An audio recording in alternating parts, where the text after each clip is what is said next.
Hi, Laurie.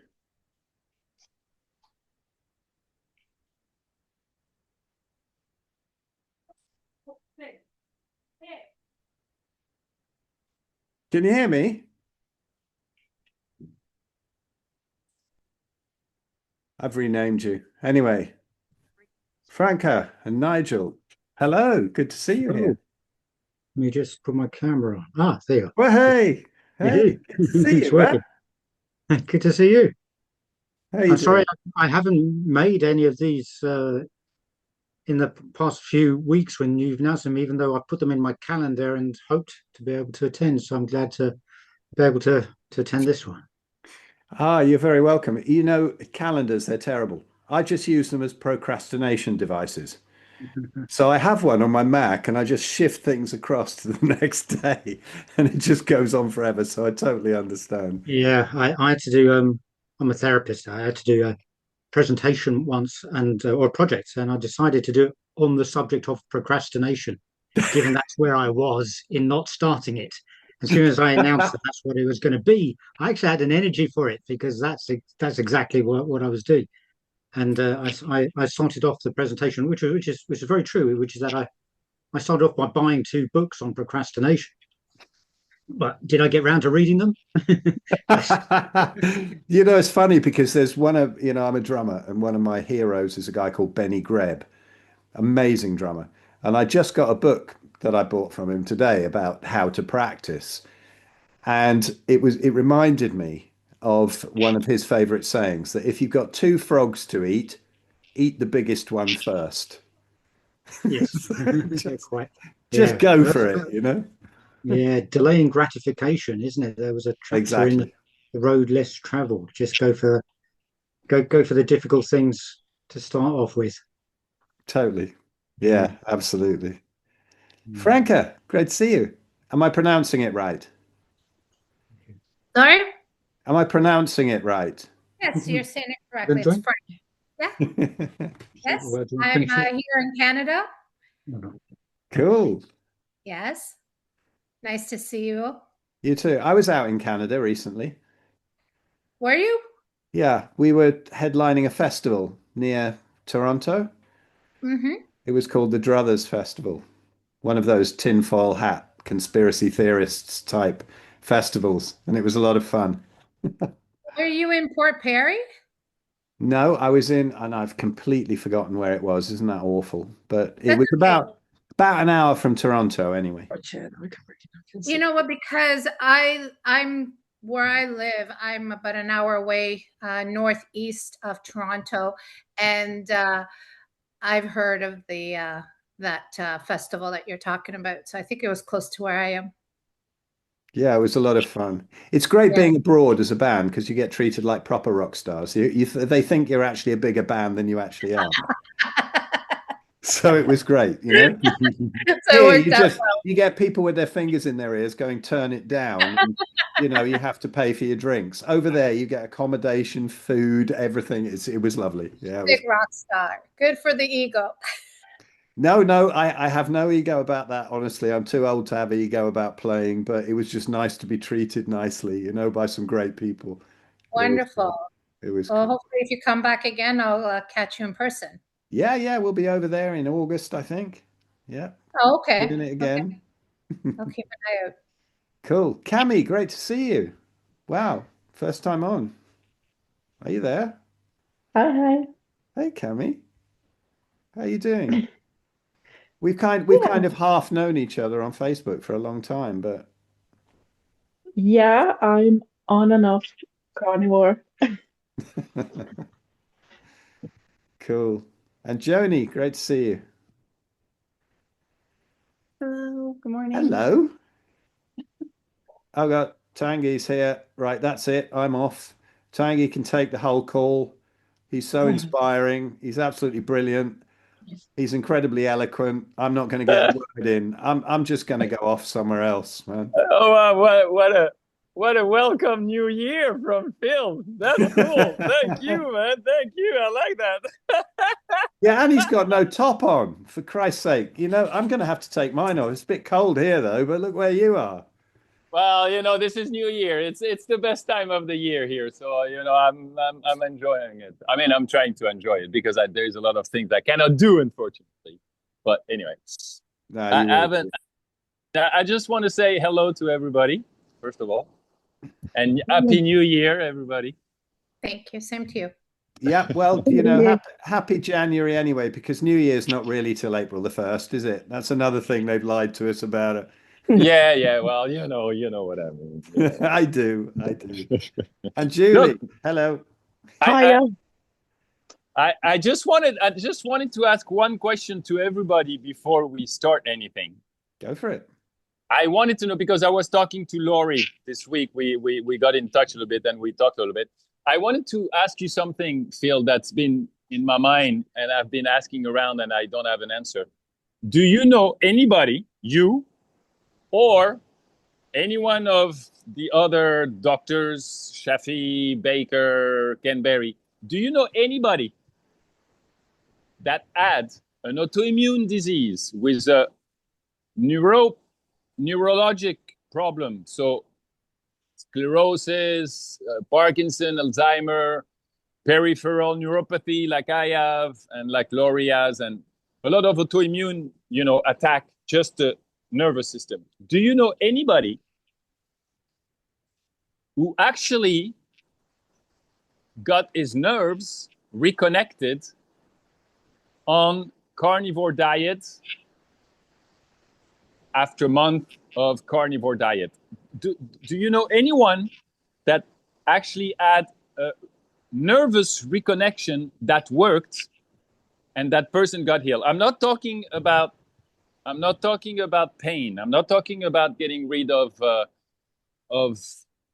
pills and stuff. I'm just talking about you do the carnivore diet as well as you can, and slowly the nerves will reconnect. I'm telling you this because my balance feels more and more awkward.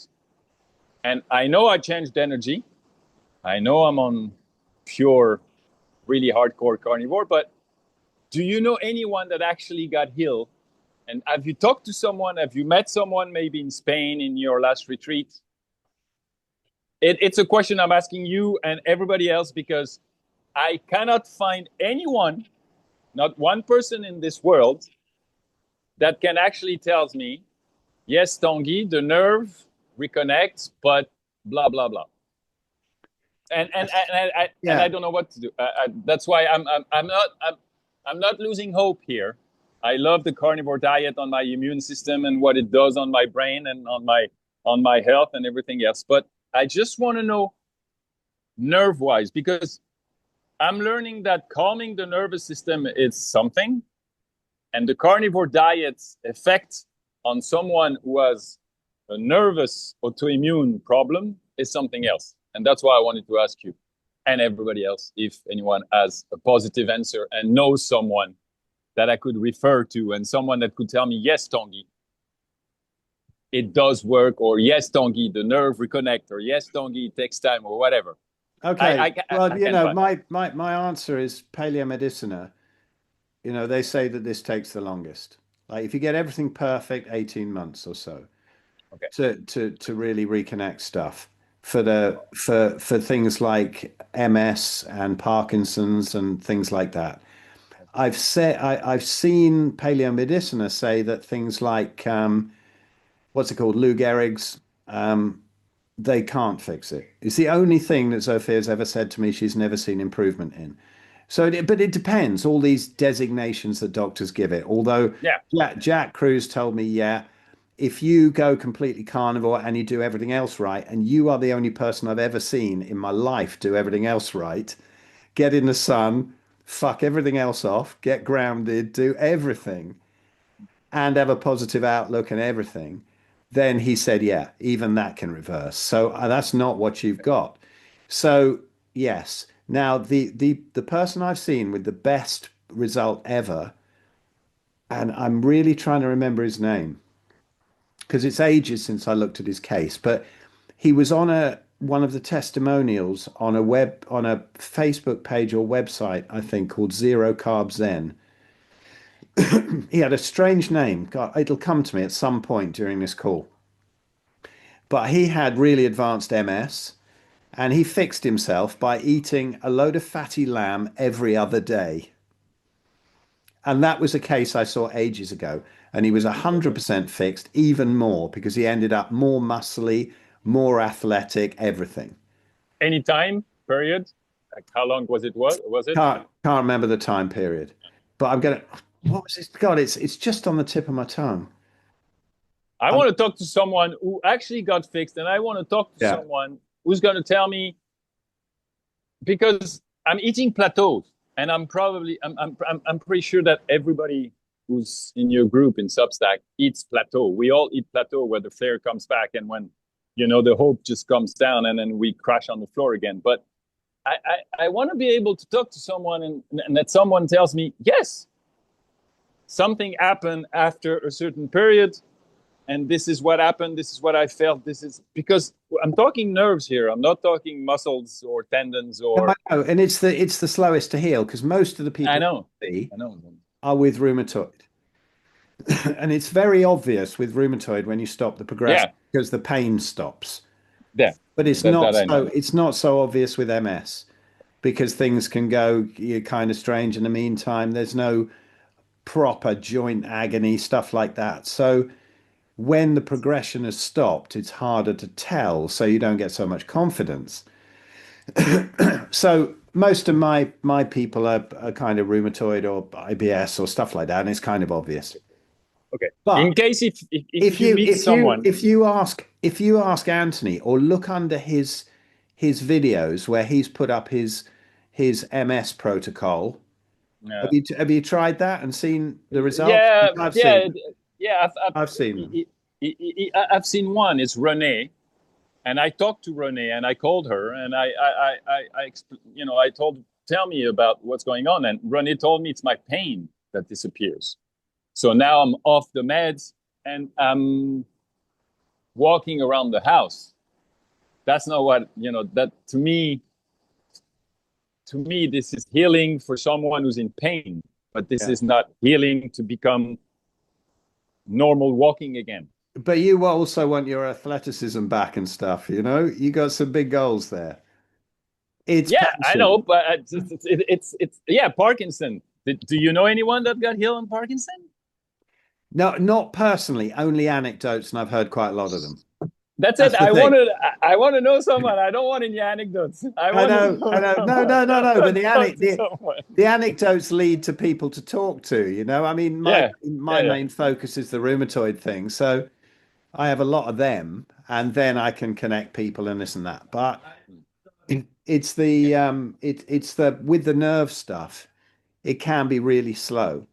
I mean, I would say, for you to get confidence, the best thing to do, and I really think you should, is to talk to Zofia. I was thinking about that when we were in Spain, that I wish I could kind of magic you out there and have her sit down and tell you about the successes she's had with MS in palliative listener.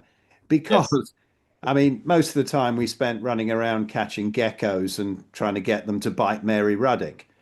And so, we were doing all sorts of ridiculous things out there. So, but to have beamed you out there just for an evening to sit down and chat with Zofia. And Zofia makes sense. And it makes sense with Zofia because Zofia is not in the mainstream. She doesn't want to talk about what she's doing too much, because then she gets in trouble and stuff like that. I like that. I think it's very humble and very reasonable. But I also like to know if really she has people. I do want to get in contact with those people, and 18 months is a long time. I know. I've seen miracles on my immune system, but this is not why I did the carnivore diet. My immune system was what it was, but this is my nervous system that needs to be fixed. But the body has its priorities, doesn't it? I know. It's wise. I know. Everybody says that. I know. Have a look in the chat. Cammie's just put something out with Mimi Morgan says she reversed Parkinson's. Reach out to her. Thank you, Cammie. That's brilliant. I will. Well, thank you very much, and I'm not going to take any time. That's it. That's all. I'm off. I just wanted to throw this information, and if I sent a message to Shafi and Barry. I didn't get any answer yet, but I hope I will, and Sean Baker, because in Rivero maybe he met someone. But Sean never responds to anything. Ken when he feels like it, and Anthony when he sees it, because he gets so many messages. If you want a response from Anthony, you have to send it to about 8 different email addresses. Then suddenly he goes, "I'm so sorry, I didn't see it." Yeah, exactly. He's all right, cool. But Sophia is a good lead. Thank you very much. I will try to get in contact, and I will see, because Sophia makes sense, and it makes sense that even if she did fix people, they're not out there on the web, because Sophia is Sophia, and she's more like small circle, I'll say. And she doesn't blow it out, and so maybe Sophia could be. I didn't think about that. Okay, I'll try to. Yeah, see. She's a bit private. She said she blushed loads with Abs and me on our last ridiculous episode a few days ago, bigging her up and stuff, and me accusing Abs of appalling sexual misconduct towards her and all this nonsense. But yeah, she's great, but she'll be able to hook you up with somebody. Great. Thank you very much. All right, Tanguy. Cool. Thanks. So, anyone else got something that I can? Can you hear me? No. Is that who's talking? Joseph. Yeah, can you hear me? Hey, Joseph. How you doing? Good, and you, Phil? Good, thank you. I have a question for Tanguy. Can you tell us how much fat are you eating each day? Or what is your normal? Because I have been reading more of the things of Sophia this week, and there is something that is called GKI.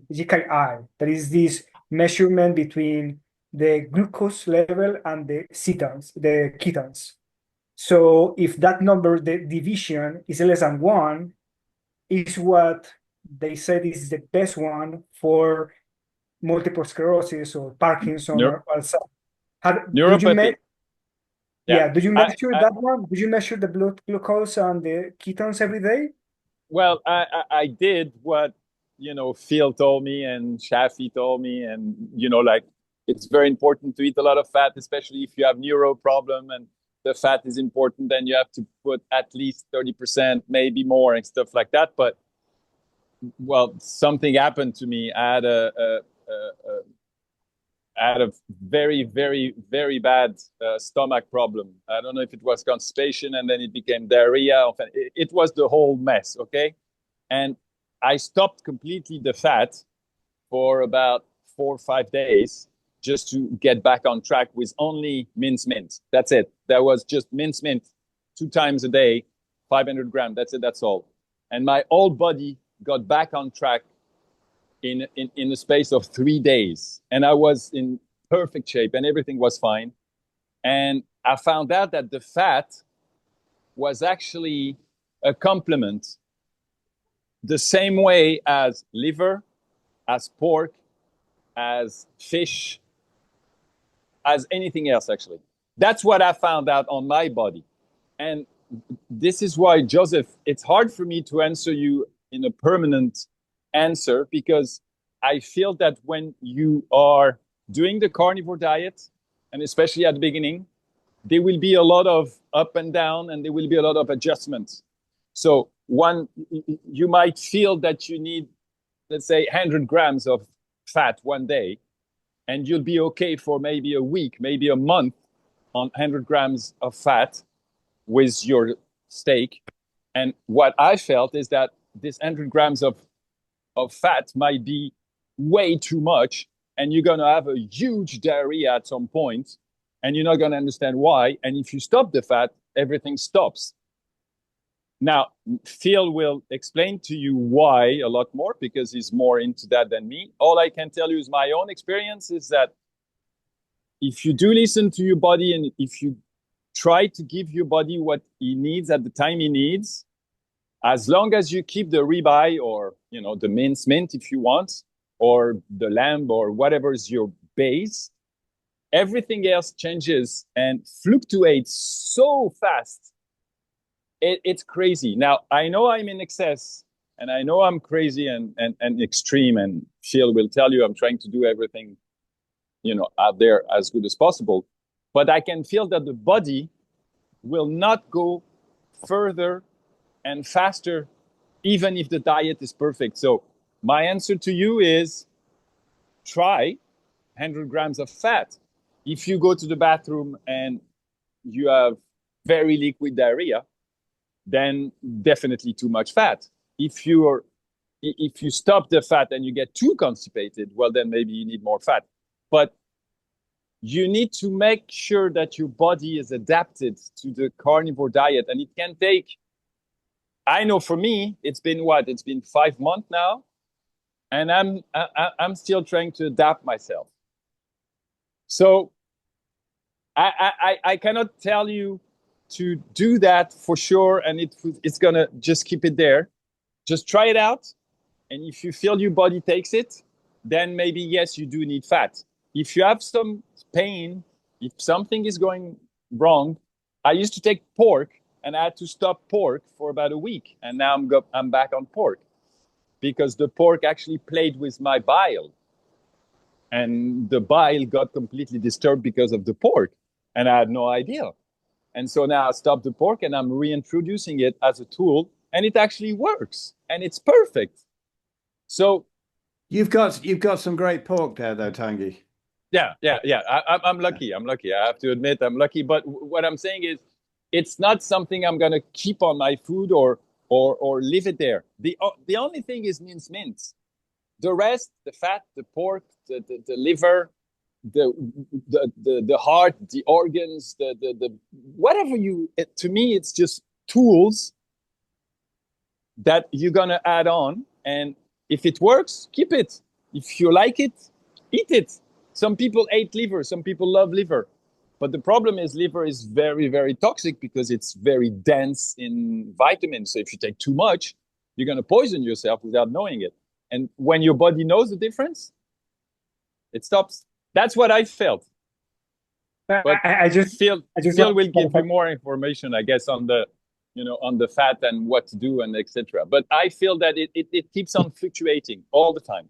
Cool. Okay. Joseph, just before you jump in, while you were talking, Tanguy, I found that interview. It's a guy called Rustic Johnson, and it's on Zero Carb Zen. And see him; he looks amazing. The best MS reversal I've ever seen. But it would be very interesting to see now what he's like 9 years later and whatever. Anyway, sorry, Joseph, carry on. Yeah. No, two things, Tanguy. The first thing is that Sophia said that you have to measure every day the glucose level and the ketones. Always. Is the way that she just measure how is your improvement every day. Mm-hmm. The second thing is that she said that liver doesn't produce hypervitaminosis A. You can eat 100 grams, 80 grams every day, and without any issue. So you can get hypervitaminosis A with, for instance, with carrots. If you eat a lot of carrots, you can get the hypervitaminosis A, but not with liver.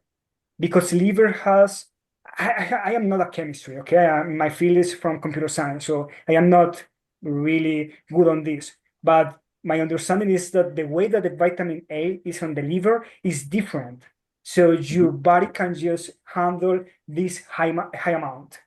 And it's what she said, and she has tried. She's right. Yeah. Well, hang on, listen, I've got to chime in there because it is possible. I mean, if you eat polar bear liver, you'll be in trouble. People have died from that. Some people say that you can get hypervitaminosis from too many organ meats, and I think this is what happened to Paul Saladino and certain other carnivores who ate too many organ meats. But at a time when the body doesn't have great absorption during a healing phase before the gut has healed, this is your vitamin pill. I'm with Bart K that you don't need any organ meats if you're healthy. I mean, look at like Sean Baker and Anthony, and they don't eat that stuff, but they're totally healthy. I mean, I've sat in front of a Sean Baker talk, sitting next to Zofia, saying, "What do you reckon about this?" She said it's perfect for somebody who is really healthy. But the reason why they're saying she says during autoimmunity that you're having some liver every week is because the proteins that get through a leaky gut can still cause reactions until the gut's healed. So you want minimal protein, minimal amount of food or amount of protein. Fat doesn't count, bone broth doesn't count. Have as much as you want of that, but minimal of the proteins because that can cause a reaction. So you want the maximum nutrient density in the minimum amount of food. And I can hear her. As she says, she looks at people's blood results. She goes, "Too much protein." You get. I hear her saying that all the time. You're taking too much protein. You're taking too much protein. However, how big is an animal? How big is the liver? Right? Nobody ate a whole load of liver. Nature knows best. This is the gauge of it. Just always refer it back to nature. Plus, you're saying that you always have to take the ketones and stuff every day. Now, paleomedicina take that approach, but what do they do otherwise? I mean, they're really looking into things. Sophia has a very scientific mind. I don't. Sophia's my absolute hero, right, as far as is concerned, and a great friend. But all that she'll say is just carry on with those ratios and eat that. So I think a lot of people, including me, have got so messed up with getting focused on exactly how much the ketones are, exactly how much the glucose level is. That can cause a load of stress because I go into the woo-woo stuff as well that Sophia doesn't, well, she is actually aware of it. She just doesn't kind of admit it in public. But if you have a bunch of stress about how much you're eating of this and that, that's going to cause more problems than just getting the fat ratios right, sitting there and going, getting the confidence that this is our ancestral diet. There's nothing better on a diet level, and just chill out, eat the third fat to two-thirds lean meat on the plate until you're full. Do it again when you're hungry. Maybe even wait an hour or two after you're hungry so that the digestion is at the best it can possibly be. There's that great expression, hunger means hunt, not eat. And so then eat when you're really hungry, chill out, and in between meals, don't worry about it. Enjoy yourself. Put on some blue blockers at night. Go out and get grounded. Do some great things with your family. Walk around in nature. You know what I mean? You can overthink these things too much. And early in the healing process, I used to spend the whole day researching this and that, this and that. All it did was stress me out. I wish I hadn't bothered, but I didn't get the confidence. If you got to do some research, I'm not one of these people who says don't do research, do whatever you want, but don't stress out about it. That level of fat to protein, eating when you're hungry and stopping when you're full, whether you check ketones and glucose or not, and have patience, that will be the best thing you can possibly do on a dietary level. So have confidence and don't worry. It's cool. Yeah, I agree with you. Yeah, my only complaint there is that I have been eating like 2 pounds to 3 pounds of meat. And the problem is that the ratio is not okay, according to paleomedicine. And yeah, my glucose was always high. So I think that it is because of the ratio of the meat, because it's just beef meat, it's not lamb. Well, the protein, if you're eating that much, the protein can push it up. I mean, when people have trouble and they think they want to heal quicker and they don't have the patience, paleomedicinists say like 400 grams of food a day. That includes the fat ratio. So if you're talking about 2 pounds, that's like a kilo. So you're eating double what paleomedicina would say. But even they say just eat according to hunger. Don't think about weights or anything. Do you think any of the tribes weigh any of their food? They just eat when they're hungry and they stop when they're full, and they stuff themselves when they get a kill in, and then if they don't, they don't. And I know that sounds really basic and sort of trivial, but the thing I want to do is just simplify it for people so that, you look at nature and understand why paleomedicina have done that, because, it's the Paleolithic ketogenic diet. It's going back to the Paleolithic times. They never knew their ketones. They didn't know how much anything weighed. They hadn't invented grams yet. It's just a guide that they do. And if people are still having trouble healing the gut, then they do for a while take them down to like 400 grams or so of food a day. But if you're just eating according to hunger, that will be fine until you're sort of desperate and say, right, it's not working yet. And then they say that you should take it down to 400 grams. Franca says, how much meat should women eat per day?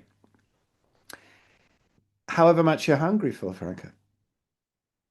What issues are you looking to sort out? Well, what attracted me to your program or the course was that the simplicity of it. And now they're talking about all these blood works and tests and ratios and that. All my life, I have been doing diets and weighing things, and I'm exhausted of doing that. And I agree with you. And I look back and wonder, how did our ancestors do it? They didn't have scales. They ate when they were hungry, and then they stopped eating when they were full. And that's what, now with me growing up, because there was trauma in my life, I ended up using food. That was my addiction. So, and then making the wrong choices and blah, blah, blah, blah, that, and which now at my age, I'm healing, because a lot of it has to do mental. And I was diagnosed with psoriatic arthritis in 2023. And so I'm doing now, I know that I started doing the carnivore when I was diagnosed, because they wanted me to go on methotrexate, and I looked at the side effects and I said, no, go to hell. And then I did the carnivore, but I got sick of eating the meat all the time. But then also my mind wasn't clear. I had brain fog. I was in extreme pain, blah, blah, blah. Where I've been doing neurofeedback. I don't know if you know what that is. Okay, so that's been helping a lot. And I'm on a lot of supplements. Well, not a lot. I'm on the supplements because I've been seeing a functional doctor, because last year I wasn't able to walk. And so by taking the supplements, I'm a lot better now that I'm able to walk. I've got more energy. My mind is clear now. And I thought, you know what? Let me find women, because women are not the same as men. Let me find a woman who cured or reversed the psoriatic arthritis. And then boom, boom, boom, boom, it led me to you. So I know my body is going to heal. I know I'm going to reverse this, and I'm working on this, but I want it to be simple and natural. So I also had gastric surgery years ago. So I can't eat a full meal like a normal person does. So I eat 2 meals a day.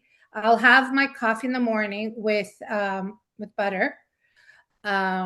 And then I'll have my ground meat, which is lean, and then I'll add some butter to that. And then in the evening, I'll have my piece of meat, whatever it is, steak, or tonight I'm going to have lamb. And this is day 3 of me starting now. And I know, I think you said not to have eggs in the beginning, which I have. Anyways, so my question is, am I on the right track? Should I be like, I can't force myself to eat anymore. Like my stomach just won't allow me to eat that much food. Also, I'm taking the supplements. I'm continuing taking the supplements, and I'm also taking magnesium because my legs twitch. They cramp up, and I've added salt to my meal. But I noticed that the past couple of days, my bowels have been like very loose. Should I stop taking the magnesium and just stick with the meat that I'm eating? Wow, so much there. Okay, let's start. Sorry. Okay. Right, I'm going to start with the coffee, which is a neurotoxin, which is terrible for any sort of arthritis or anything really. It's got a load of now what is the word that Richard Smith always says? It's the acrylamides in it that really ruin the gut. It's very toxic. Paleomedicine reckon even a molecule of dairy per month is going to stop healing when you have anything like cancer or serious autoimmunity. Butter is out if you want to really heal quickly. Eggs, the egg yolks are great. You know, if you can take them, they're not necessary. Look at it ancestrally. We'd have only have had a few. It was only at certain times in the spring where we'd have found them.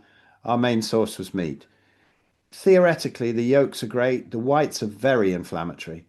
I haven't eaten bread since 2008, but I would say I would actually rather eat bread than egg whites. They hurt me that much. Right? So very, very inflammatory. Supplements, they are usually of a type that is not absorbable to the body. They are often combined in a way that nature wouldn't combine them, so they cancel each other out. They are full of deuterium, which is another rabbit hole. Plus, they often have fillers that keep the gut leaky anyway. Another thing that paleomedicinists say is absolutely no supplements. I think there's a couple of exceptions though. However, which ones are you taking? You're taking the magnesium. What type of magnesium and when? It's what? The biglycin. Okay, all right. And which other supplements are you taking? And the supplements is it's called Opti GHI, and it's for the gut.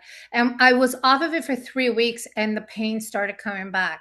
So I finally got my supply in, and I started. So I take it twice a day, and it's like a liquid, like you drink it, you mix it, and you drink it. So I'm honestly afraid to stop taking it if the pain comes back.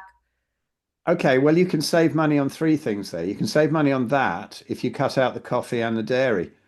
Yeah. I'm sorry. It honestly, it can be really that simple. No, listen, I'm Yeah. open to try everything, right? And you may be right, because I followed this diet before and it didn't work, but I did have my bulletproof coffee. I did add, and I was having eggs. Oh, and better yet, have more egg whites because they're higher in protein, No, which it was probably it's destroying my gut even more. it's the proteins in there that can be really inflammatory. Again, look at nature, right? The chick, when an egg is fertilized, they eat the yolk, right? The white is basically an airbag to stop it bashing against the shell. Even they don't eat it. Now, somebody who's got a really, really strong gut, it's like a bodybuilder or something, and they're drinking their 30 raw eggs a day, they can take that, but they're very different to somebody who is trying to heal the gut and reverse from some autoimmune issue. And eggs are not your friend. It really is as simple as beef, lamb, salt, and water, keeping those fat ratios right. Now, Joseph has put this up here in the chat that, grams to protein, 2 to 1. Roughly, it means 100 grams of meat with 35 grams of fat, of added grams of fat. And that's absolutely spot on, because that's exactly Paleo ratios if you were to be weighing it. But it's very different. It's very much easier just to do it by sight, on the plate. It's 2/3 lean meat, or you get a steak, like a rump steak or something's got almost no fat. So you'd want to be adding like a third more tallow, nicely rendered down tallow that you've done on your own, not butter, nothing like that. The tallow on there. Perfect. Then if you've got like a ribeye steak, you might just want to add maybe a tablespoon because it's got some fat in there, but still not enough when you're healing up. A sirloin steak, it's got that fat cap around the outside. It depends how much they've trimmed it. You just look at it by sight, and that's the easiest way to do it.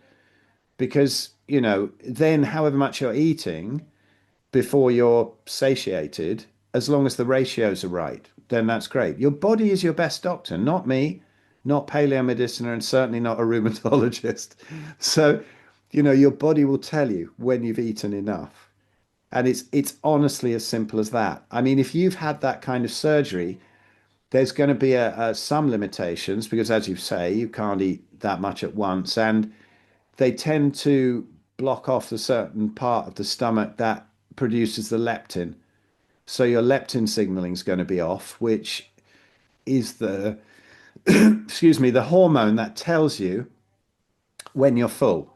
So ghrelin tells you when you're hungry. Leptin, if you're leptin resistant, which is a much more important issue, I think, than insulin resistance, because the hormone leptin was only really discovered in the 90s, and it's like the master hormone that controls all the others. We'll probably find another one that controls that. We don't really know anything about the human body, but so they've figured out leptin, at least in the fact that if you're leptin resistant, then you're going to have trouble knowing when you're full and stuff. So people who have eaten a load of plants and combining fats and carbs, which never happens in nature, they ruin their leptin signaling anyway, you know, bariatric surgery or not.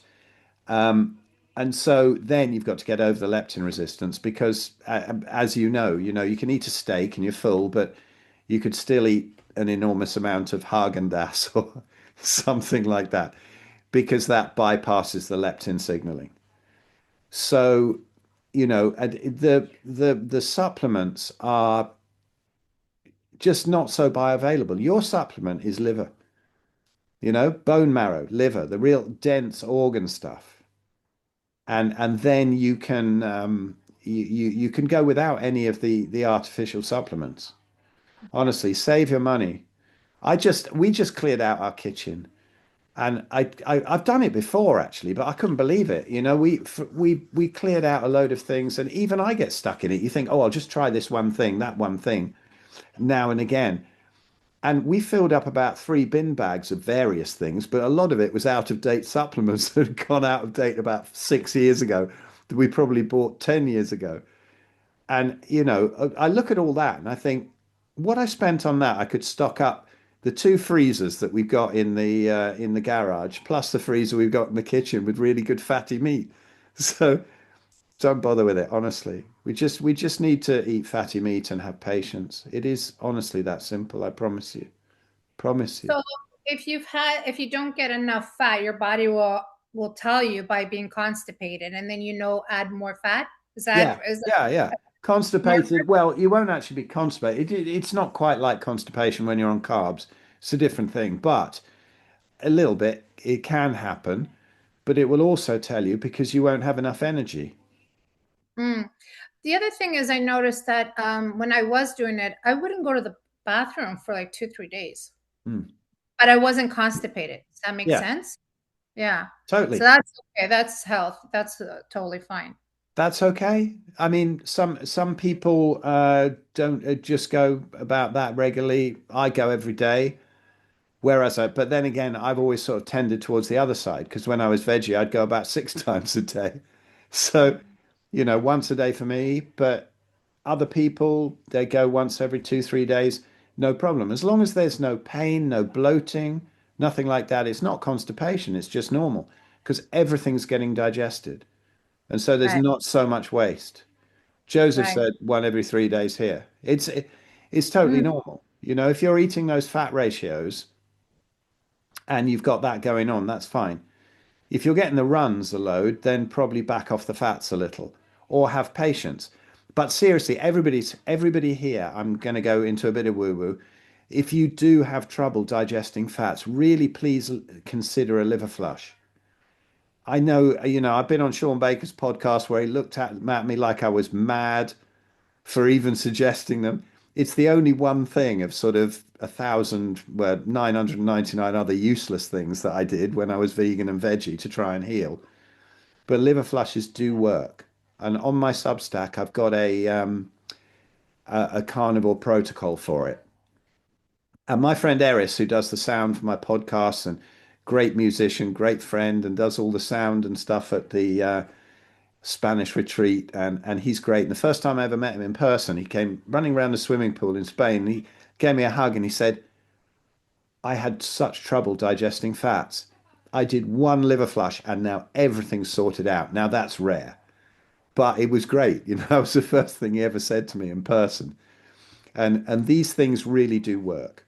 I've seen people get their fat their digestion capabilities back because it clears out the bile ducts so that then the body can digest fats. I'll look for it in a minute and I'll put the link up to my Substack thing where I've adapted it from Andreas Miritz's original one, where you're supposed to eat all this plant matter, which is all nonsense. And probably, otherwise brilliant as he was, that's probably what killed him at 57 years old, because he was utterly brilliant at everything else.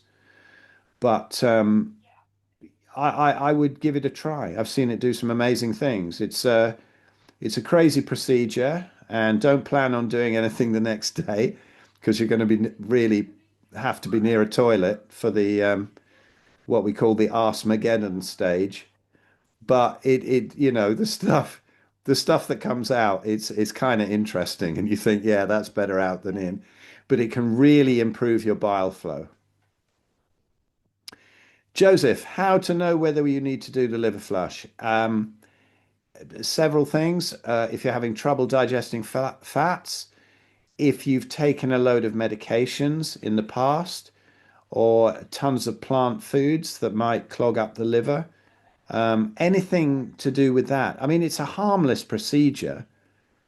There are I've done over 60 of them. I don't do them anymore, but I've done that many, and I've had every experience under the sun with them over the last sort of 15 years or something. But I would say they can be incredibly useful. It's always worth a try. If you've got any problem with digesting fats, um, or you know that in your past you've had a load of meds or anything that might otherwise clog up the liver, tons of alcohol, recreational drugs, this and that, whatever you've had. If you've been vegan, so often they have terrible trouble digesting fats when they go on to carnivore diet. If you've got any gallbladder issues, the one caveat, but it's in the thing that I've written, the one caveat is if you've got calcified gallstones, where it might be worth shrinking them down in advance. I'm only being overcautious here because I've never actually seen anybody get a large gallstone caught in the bile duct and have to go into hospital and have a horrible gallbladder attack. I've never actually seen it happen, but I suppose theoretically it's possible, so I'm being cautious. But if I put this link up in the chat now, and I'll go and have a look for it, have a look at it and see what you feel. Use your own intuition. Won't do you any harm, and it's a hell of an experience. You got to try it once. It's kind of funny. What are the signs that you can't digest fat? What symptoms would you have? You get nausea. You get the runs. That's basically it. Oh, You'll just get the runs a lot, whatever fat you eat. It's common among people who have had their gallbladder removed because the surgeons love to be, liberal with the knife on that one when they really don't need to, 99 times out of 100 times, probably. yeah. And they get more money for taking the gallbladder out. There is a drug called sodiol, and I never recommend drugs, but this does shrink down gallstones. But they never recommend it because it's cheap, and because when they tell you to get back on a low-fat diet, you're going to produce gallstones again. Because the gallbladder never empties because it doesn't have any fat to empty the bile into. So eventually it calcifies. And then people have fat and then they get a gallbladder attack. So they think fat's the devil. It's not. But if you shrink it down with ersodiol and then go on a high fat diet, you'll never get gallstones again. So, you know, yeah, it's sometimes an issue, but there's loads of people on carnivore who do carnivore perfectly well without a gallbladder as well. And the body is so wise. Sometimes it creates like a fake gallbladder in the main bile duct. It's absolutely brilliant, honestly. The body And can even rebel against surgeons. I think it's absolutely beautiful. Sorry, Cami, what did you say there? What you got? Something popped up. Uh, Joseph, is borax considered as a supplement in your opinion? Does it produce leaky gut? I don't think it particularly produces leaky gut because it's a nutrient rather than a supplement exactly. But why would you need it? You would possibly, yes, because of getting the halides out of the thyroid. No problem for you. Yeah, no problem. How do you shrink down the stones? 2 6 minutes, and they will get stuck in the bile ducts. Yeah, that's what was just saying, Cami. Yeah, right. Okay, so let me have a quick look on my Substack, and I'll put this up in the. Um, oh God, I'm so slow at this. I'll put it up in the chat and have a look at it. Have a look at the liver flush thing and see what you think. It's always worth a go. It is kind of amusing. It's always good to say you've done it once, like LSD or mushrooms, really. It's great to say you've done it once. Appalling advice on this call. Right. Okay, this is the link in the chat if anybody wants to open it. That's how to do liver flushing when you're on carnivore instead of having to eat a load of plant matter before and after and do enormous amounts of apple juice for the malic acid. So there's ways around everything there. And yeah, I think it's worth a go, particularly if you're taking a lot of drugs. And Joni, I don't know whether I mentioned this to you, but I would say this is something I've been thinking about for you because you've Okay, yeah. Well, I think when I was having that really bad nausea a week or two ago, I think I had some food poisoning. ah I think that's what it was because it's cleared now and oh it's gone, but brilliant. it's a week and a half, almost 2 weeks of that. And in the last week, I haven't had any more issues. But yeah, I tried some raw suet just to kind of see. And I think that I don't know. I got it from a good place, but I don't know exactly how they handle it. So I'm thinking that was maybe the culprit. But it lasted a long time. But I'm still interested in doing the liver flushing at some point. Yeah, just pick the next new moon, dive in and give it a go. I know it sounds awful, but after having done so many, it really is quite incredible. Some of the things I've seen it do, like for example, when people have skin issues, like eczema and psoriasis can be very, very tricky to reverse. Often people who have psoriatic arthritis, for example, and they have psoriasis as well, the joints will clear up before the skin. But this is a sign, really, that, well, the body will inflame the joints to clear all the plant toxins and whatever toxins there are out of the joints. Then the gut heals, this and that. And so the autoimmunity side dies down. But with the skin, there's also the fact that it's another organ of detox. So you got the liver, you got the lungs, and you've got the skin. And so then a load of toxins can be coming out through the skin, or the liver can be backed up, or both, and it's not dealing with the toxins. And so the skin shows it. Now, I've seen some amazing things where people have done liver flushes and finally the skin sorts itself out. My missus is from Tanzania, and very often black people get keloid scars. And so on a cesarean scar, she got this big keloid scar. It was really big, I mean, really lumpy, hard. It was kind of like half the size of a matchbox. It was that big. And they say, well, we can't cut it off because it'll grow back worse. You can't put vitamin E on or any ointments or lotions or whatever. It doesn't work. Nothing you can do about it. So she probably did about 10 liver flushes. And by the time she'd done 10, it was completely flat. Absolutely unrecognizable. It's not there. Loads of things I've seen like that. So it sorts the skin out. Great for your skin. Yeah. Cami, you've got keloid scars. Okay, cool. Yeah, it really is quite interesting. I mean, I've never heard that before or since from anybody else, but that did happen with my missus. So it is just a very dangerous, useless anecdote that I'm throwing out there because, I'm so irresponsible. But yeah, it did work. But other skin issues, it's more of a sort of detox thing, and the liver being backed up, and so toxins coming out through the skin. So seen a tremendous miracles with liver flushing, and I think I'm probably the only carnivore that ever recommends liver flushing. Joseph, I've done 2 liver flush at the end of 2024. Before that, I cannot support anything fat. I also felt pain in my gallbladder and liver. Nowadays, I feel better. Interesting.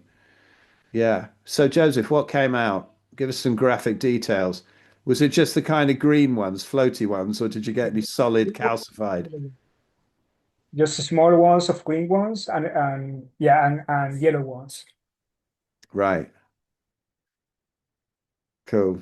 Yeah, all sorts of weird things come out, you know. It's kind of fascinating. You look down in the toilet and you think, "Oh my God, what's going on there?" The first few times you see it, it can be very, very weird. And then you Google stuff. I mean, if anybody Googles it and then it'll, sorry, Joseph? Something like sticky and membranes. It's weird. Some how to say yeah, something sticky is just like how to say that.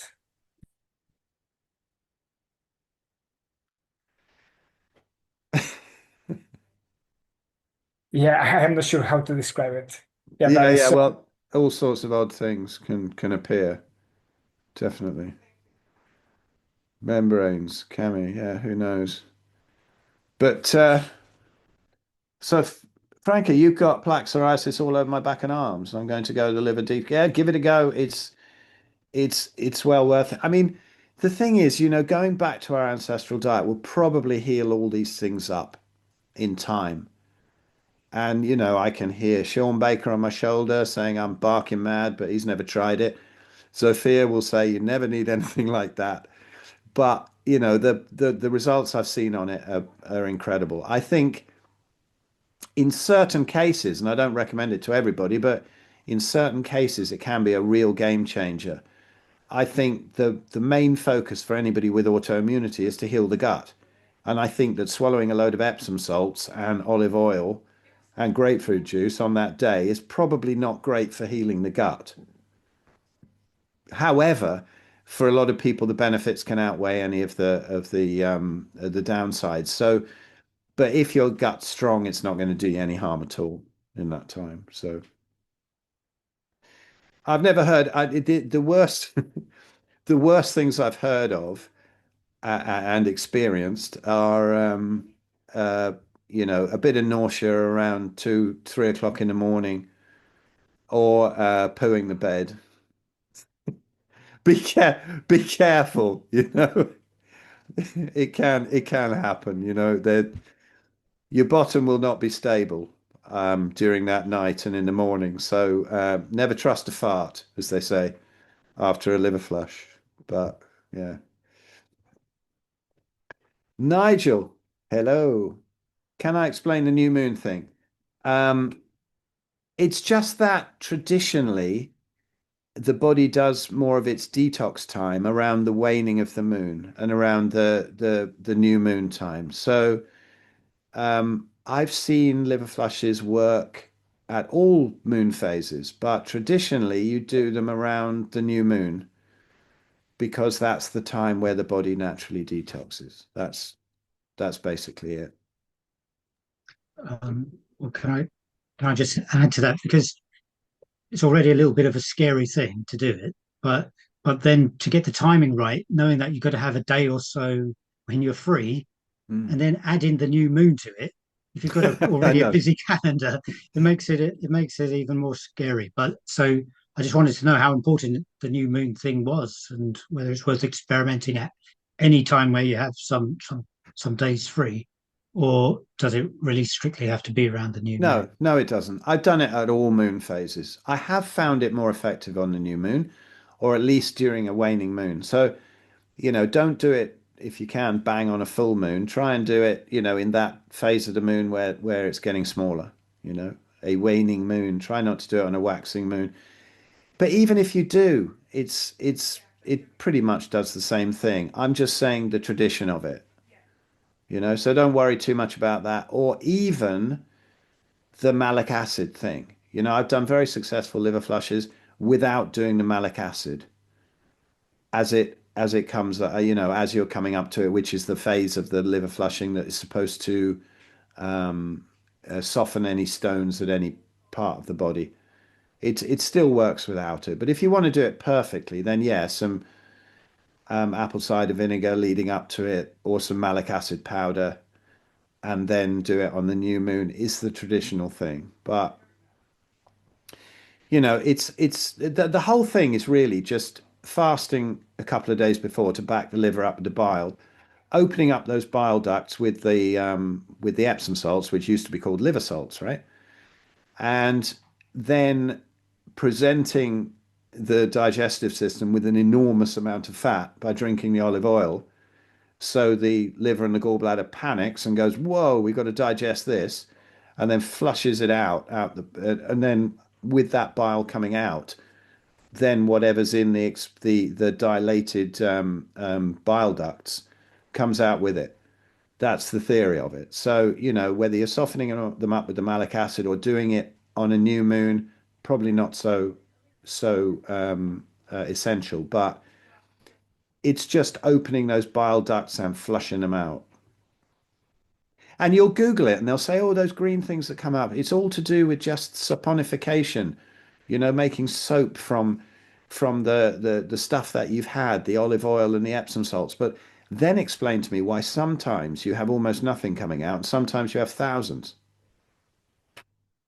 Doesn't make any sense to me, you know? Even if it's not anything to do with that process, I've seen and experienced so many benefits from doing it that it's doing something, right? It's doing something. I don't know what it's doing. Laurie, how often can you do a liver flush per year? Well, I think at one point I was doing 2 a month and I think it was a bit too much. I think it's actually quite taxing on the body. And I would only say do it once a month. Yeah. But the traditional thing is to go on until it's completely clear and you're not producing anything after the liver flush, and then theoretically your liver is clear. But I remember doing that after about 10, and I got 2 months clear, and I thought, just to be sure, I'll do one more, and I got thousands out, and I thought there's something funny going on there. I think it just opens up another bile duct and stuff comes out. I don't know exactly what's going on. I really don't. But yeah, it can be very useful. Any trouble with digesting fats, any trouble like that, give it a go. See what happens.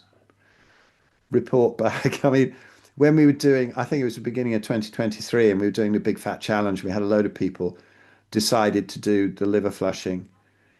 And it was really fascinating, the things that they were saying. All the old videos have gone. I wish I still had them of our group calls then. But some amazing benefits people were getting. Yeah. Didn't see any downsides. Joseph said I did an ultrasound in my gallbladder and it was empty after the 2 liver flushes. Nice one. There you go. It can work. Hi, Emmanuel, by the way. Seen you sneak in there. How you Sorry, doing? late, but I had a prior commitment every evening this time, so How dare you? can't help it. You should move your time to 7 o'clock to accommodate my schedule, please, Phil. You know what I mean? That's how it works. Anytime you want, man. You drop in. Anytime. Yeah. Do you remember this, Phil?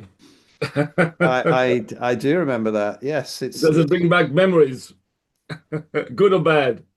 well, I think it's probably one of the very best books ever written on the history of diet, and I'm proud to have been part of it. But will I have anything to do with Ben Hunt again? Not for anything. But Oh, if people if but that's for different reasons. But if anybody wants an amazing book to give to people to show how we've been fooled about diet, you still haven't explained to us what happened between you and Ben Hunt, but anyway, never mind. I guess that's top secret, huh? no, I have actually. I I'll have. have to ask. I'll have to ask Ben Hunt himself then, if you won't tell us then. He won't really have much of an idea, although he's written me a few apologies, but he doesn't really mean it, and the same thing happens again. But Oh, no, no, okay. the man is utterly brilliant, huge IQ, brilliant writer, He's a philosopher as well. but yeah, an appalling narcissist and not a friend at all. But let's leave it at that. An appalling narcissist. That's very interesting. Okay. Oh, textbook, mate. I met him at this last year, 2025 at the WTF, and Okay. he was there because normally you were there within I think it was 2 years before that. doing your talk and your speech and all that. Yeah. And this time I saw him by himself, and I'm thinking, oh, that's strange. I normally see the two of you together, you know? Well, what happened there was we were supposed to be playing there again with the Daz band, but Daz had some sort of an argument with the organizer. He loves a Oh, good argument with organizers, and so we didn't end up playing there. But I wasn't going to be speaking with Ben anyway. The year before we did that talk, yeah. and it was great, and we got tons of questions at the end. You see the video of it, and people were bringing that book up to sign even before we'd finished the Q&A, and it was great. It was brilliant. Right. But this Okay. year, I'm afraid I had to have a little bit of a go at Ben because he gave quite a boring talk, and then there was no questions at the end, and he was bursting out of his shirt.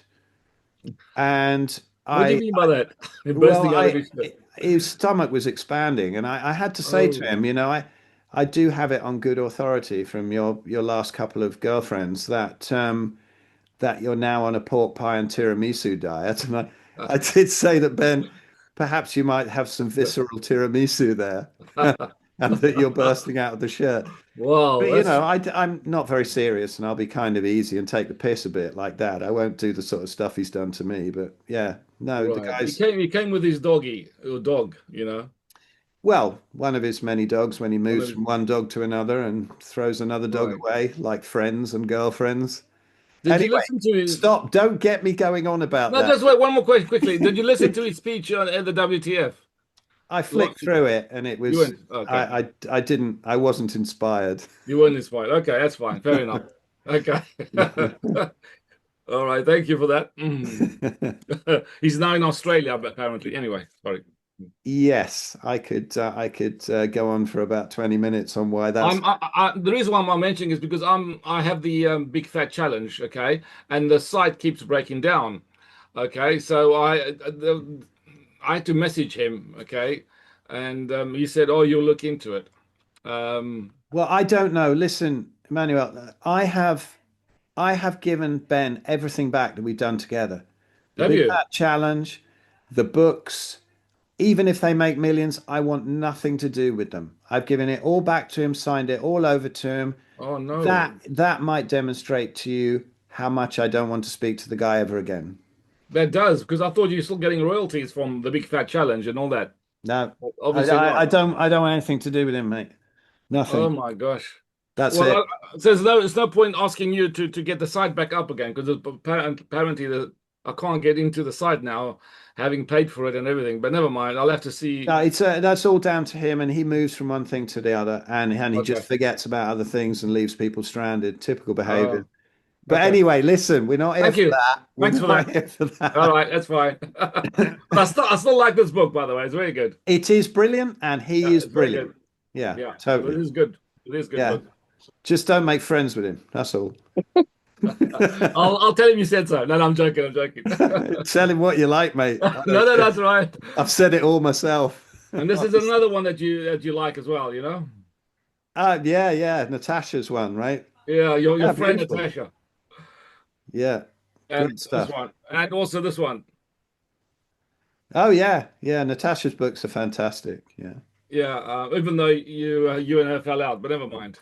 No, no, it never fell out. Never fell Oh, out whatsoever. No, no, no. Natasha, no, not at all. Didn't fall out. It wasn't an issue between me and Natasha. It was an issue between Natasha and one of the other speakers, and I had to make a decision to go for one or the other. That was all. okay. All No, right. no. Natasha is an absolute hero and has done the world no end of good. She's utterly brilliant. Even though she reckons that meat is acidic. She doesn't. She recommends loads, whether meat's acidic or not. The body regulates its own pH, Right, regardless of what we eat.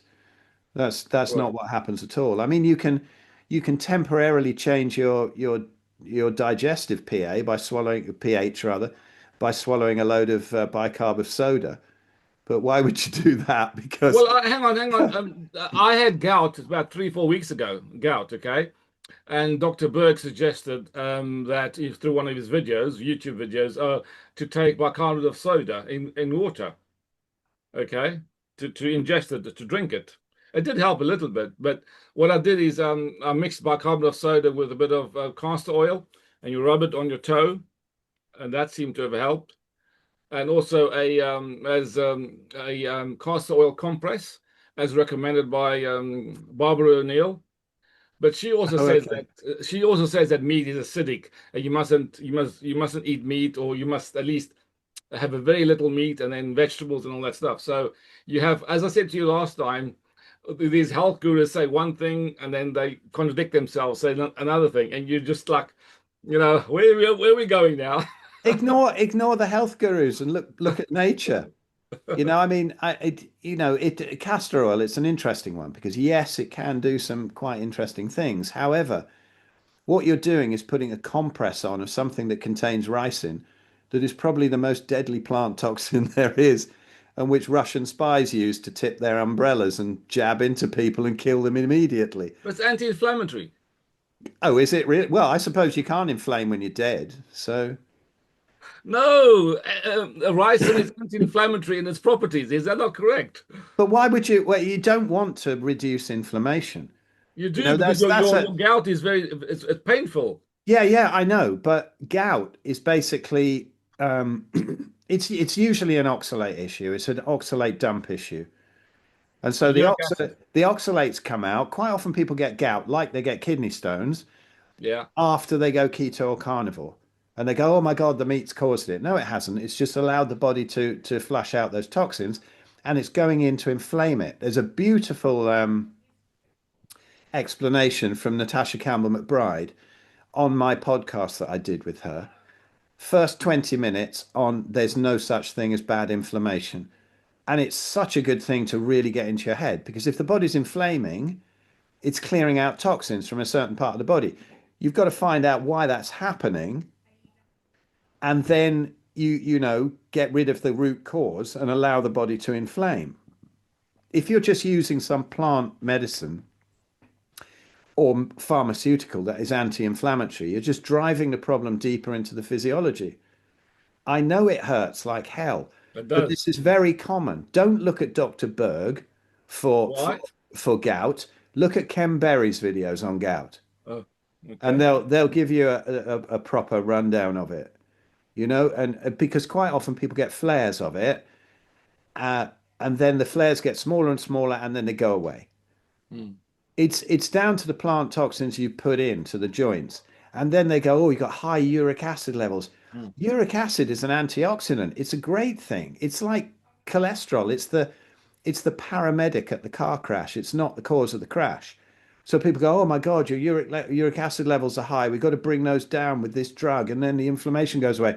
"Oh, great. I've got my uric acid levels down." No, leave the body alone to do what it does naturally.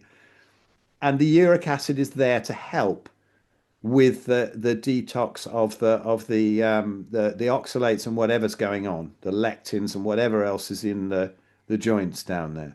There's So, no such thing as bad inflammation. so uric acid is an antioxidant, and you're saying the cause of gout is the lectins and the oxalates and all that stuff Yeah, from carbohydrates and eating plant material and all that. yeah. Right. And this can get worse. I mean, it's basically called the Herxheimer effect, isn't it? When you're healing, things can often get worse before they get better. Right. And What about the application of chlorine dioxide and DMSO? yeah, these things again, sometimes they can work. But, in what way do they work? Is it that they're allowing the body to heal quicker, or are they shutting down the inflammatory pathways? It depends which they're actually doing, and that you've got to decide. And I don't know about DMSO and stuff like that. I think DMSO can be quite useful topically because Mm. it contains sulfur and it can help put sulfur into the joints to replenish the cartilage where the body's robbed it of sulfur. It has properties of breaking down. Well, actually, more like castor oil has the properties of breaking down what do you call it, like scar tissue and Yeah. Yeah. adhesions and things like that. And so, yeah, these things can work. Joseph, you say here, do you consider we should not use any plant or medicine to treat fever or flu? Well, yeah, definitely not. Fever or flu is the body's way of healing. If you if you shut that down, then you're just, shutting down the process of detox. That's why there's no cure for the common cold, because the common cold doesn't exist as an illness. It's a detox procedure. Mm. Cami says, yeah, it's very common to have That gout is when true. oxalate dumping. There you go. Sorry? Mm. And Franco, what about herbal teas? Should we stay off that during the healing? Well, herbal teas, it depends what herbs. They're still plants. It's basic botany, isn't it? The plants have toxins to protect themselves. It's the old thing, Anthony, plants are trying to kill you. He's being a bit dramatic there, but he's not wrong. In botany, Uh, plants have toxins. If you look at the tribes, they will use plant medicines. I've talked to Mary Ruddick about this quite a bit.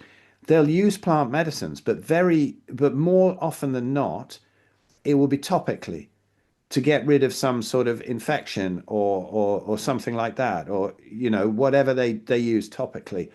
And if they do use it orally, it will be for a short time because they understand how toxic it is, and that the problems outweigh the benefits after a while. So yes.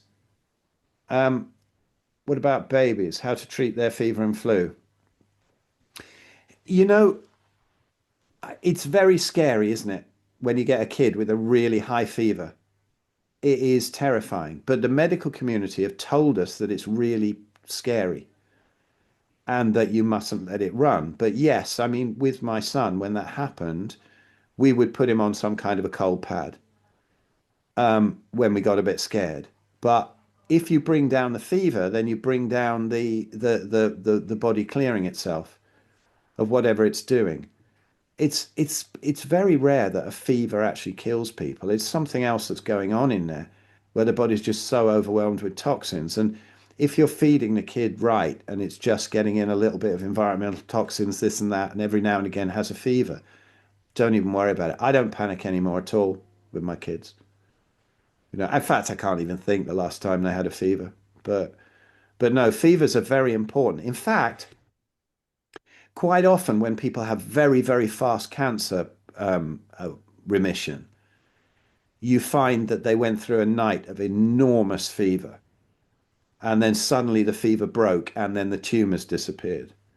And most people would say, wow, you've really got to get rid of that fever, but it's quite often part of that, the actual acute part of the healing.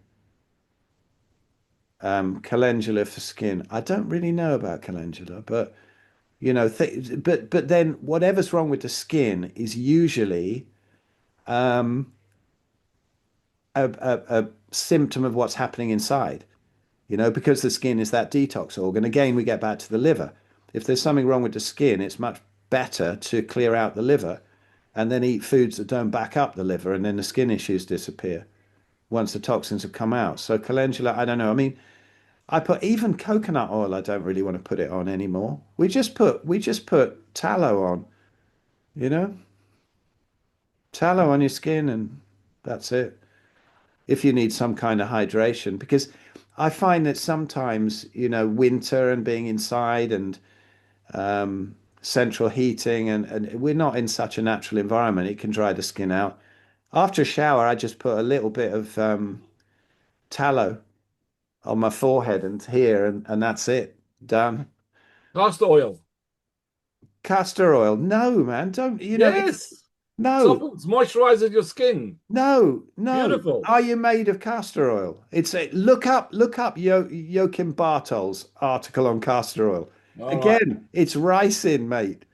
It's one of the worst toxins known to man. Well, but Bravo O'Neill doesn't agree with you then. Yeah, well, Barbara O'Neill still recommends plant foods and stuff. She does indeed. Yes, Yeah, she does. exactly. I mean, to her credit, she doesn't slam on meat, but she does still recommend plant foods. But She does, you yeah. see, it's more attractive for people because it's tremendously um, complicated and sounds very clever.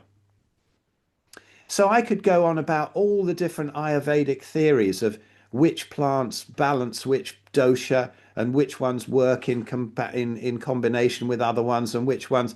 I'm sorry, fuck them all off. don't eat them anymore. And then you don't need the combinations. You don't need to do that anymore.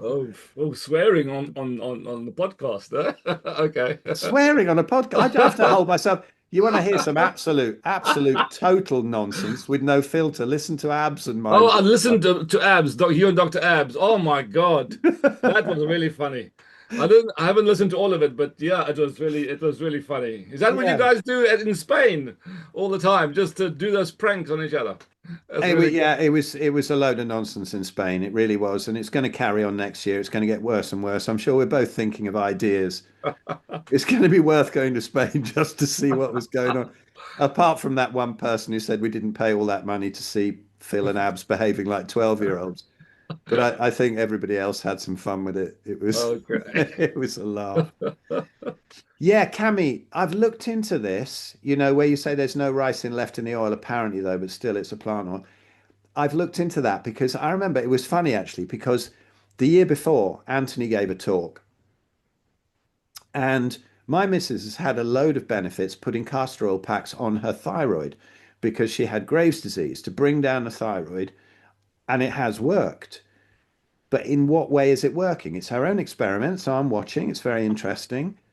And he was going on about ricin and how the castor bean is one of the most toxic plants there is. And so it was funny because we both went up to him afterwards and I said, "Oh, no, you ask your question first."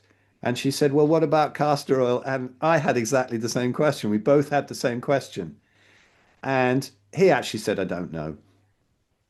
I don't know whether it is beneficial, externally or dangerous."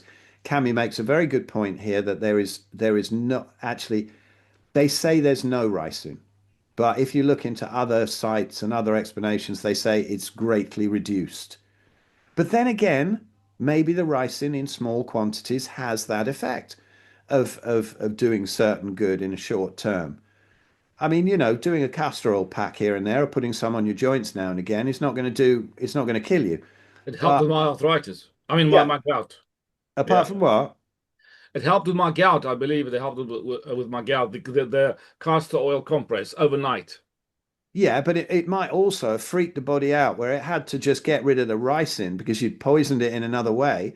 So it lost focus on getting rid of the oxalates and the lectins in your foot. I don't know. Oh, I It's don't know. possible. I It's don't know. possible. It's possible. I don't know. I'm open-minded. But I think if you're putting these things on topically, by all means experiment. But if you're trying to heal the gut, just don't take any plants into the gut. That's it. No plants. Okay. Yeah. Um, So but let Frankie me. says she's been using CBD, THC for pain.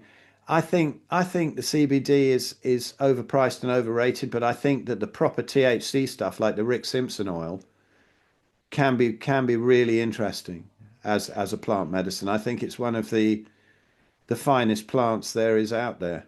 You know, it certainly works. Trouble is, it gets you absolutely mashed, so you have to watch out with that. Joseph, how can we deal with the toxicity of medications that we still have to take, such as, do you have to take that? What is that one? It's got Mazol in my case. Oh, for the thyroid one. You just have to ride it out, man. You just taper off it. I've seen this with Zofia treating Detta, my missus, for the Graves. It is a dangerous condition if it gets out of hand. So, to taper off that stuff as you go further into carnivore, and to keep the what's it called? What's it called? Why have I forgotten the heart med? Go on, the one that stops your heart racing. Propranolol. Propranolol. Yeah. Yeah, that can be really useful. It can be a lifesaver. So sometimes judicially used, these meds can be useful. But yes, taper off gradually. And as the symptoms come down with the more time that you're on the carnivore thing. Yeah. Franca, Epsom salt foot soak helps get rid of oxalates in your system. Yes, it does. And a nice Epsom salt bath also can be really, really useful to get. Yeah, Cami says even better with baths. Yeah, that's a great way to get magnesium in without messing your gut around. Brilliant. I love a good Epsom salt bath. It's great. Cool. Right, we've gone way over time, but hey, what the hell? Does anybody else have anything before we disappear? Sorry, one Just thing from Joseph here. How many months or years took to get your missus to get rid of Graves' disease? I think once the body can do something like that, it remembers how to do something like that. So it depends what you mean by getting rid of it. It depends how strict you are. Now, she completely got rid of all activity of it with no meds whatsoever, probably within about 5, 6 months. And that was the point where the weight started coming back on again. The heart had calmed down and everything. But I've got to say, she doesn't have such willpower anymore. And she eats some crap, and it hasn't brought it back. But she's on no meds, except for every now and again, if the heart races, she might take some propranolol. But she knows what she's doing. It's her own journey. I worry about her. I don't go on at her, but every now and again I go, oh, come on, you know. But that's her choice. But the fact that she can still do that now and not get in the state that she used to get in. But is it now completely cured right now? No, because she's kind of risking it. Yeah. Apparently castor oil can heal cataracts or at least reduce it. Well, this is the case. This is the idea of the castor oil drops in the eyes, right? correct. Yeah. I've heard it work. Frank has said it didn't work. I've heard it work. I've heard some people say it doesn't work. Again, I don't know. Oh gosh. Yeah. Yeah. The only thing I really know is that the nearer you get to really fatty beef, lamb, salt, and water and nothing else, that's the best thing to do on the diet. And then all these other things experiment with. Leave your gut alone. Don't put anything else in there. If you want to put stuff in, on your joints, or better still, just get the light right, get grounded, get some sun, have a load of fun, hang out with your friends and your family. Where's your red light tonight, Phil? I don't see any red light there. Well, there is. It's the thing is, if I put it, it's only 7:30, and normally by now I would have this light on that, which is Ah, that's better. the one setting down. But I had Oh, it on the second brightest or dimmest one with quite a lot of red within the LEDs. okay. And I'm happy to do that Ooh. for you guys. Totally risk my health just so that I'm kind of visible on the calls. Oh, you're so wonderful, Phil. The only reason why you do that is because of Jack Cruz, Dr. Jack Cruz, and his emphasis on red light therapy, and he's very good with red light. When he does his podcast, he's topless basically. I think he's in Mexico. I think, Emmanuel, that's because he can no longer find a t-shirt that fits him. Oh, right, okay. Because he's an extremely big boy and he's really expanding. And he says diet doesn't have anything to do with it. And I love Jack, and I think he's got the biggest brain on the planet. Yeah. But I wish he'd stop saying that diet doesn't work, because I'm sorry, Jack, have a look in the mirror if you got one big enough, Yeah, because you are expanding massively. yeah. And all the sun that you're getting is not bringing it down. So he's eating pasta and desserts and several. Is he? Oh my gosh, I didn't realize that. Well, somebody sent me a picture of Jack from his Christmas party recently. Yeah. He was charging people £1,000 each to come to, $1,000 each. Oh my God. And he was extremely rude to all of them. Yeah, he does He come was across as quite rude, I must say. He Anyway. was serving pasta and desserts, and he's looking enormous. So there you go, Jack. I'm sorry. Okay. He keeps saying to me, stop talking about diet, start talking about light. Yes. He's right. He's got this obsession about light, nothing else. Light, light, light. Well, Everything's light. he's right. He's right in a way. It completely ruins, your hormones if you don't get if you get a load of blue light at night and you stare at your phone first thing in the morning. It Yeah, but does you need a ruin your diet as hormones. well. Yeah, but it's if somebody if somebody is in tremendous pain with rheumatoid arthritis or something, and I tell them to put some blue blockers on, not going to do much, right, at that stage. Correct. But dry fasting or very high fat carnivore or something like that is going to make a serious difference. So, sorry, Jack, your IQ is probably 5 times mine and probably, at least 4 times Ben's. But but you're wrong on this one. I'm sorry. I'm sorry. Okay. Yeah. Fair enough. Joseph, do I support eggs? Um, well, no, not really. Certainly not when you're healing. The yolks are great. They're delicious and they've got a load of nutrients, but the whites are very, very inflammatory. I wouldn't bother with them at all. Joseph, what about exercise? Is it okay to exercise like 1 or 2 hours in the deep healing phase? What should be the steps here? Well, I think exercise is great. Walking. If you've got really painful joints, then you don't need to do anything. Lie on the sofa till the inflammation's down and don't force it through because it can increase inflammation and it's just confusing the body. It depends what exercise you do, 1 or 2 hours in the deep healing phase. I mean, if you just go for a walk and you're comfortable with it and you come back feeling better than when you went out, absolutely do it. But I would say in the healing phase, don't go into the gym and try and deadlift 600 pounds or something, right? Just wait until your body really wants to do that, you know. So listen to your body. Joseph, do I have any recipes? I want to be a bit more creative with my steak, organ, and fat meal. All right, Joseph.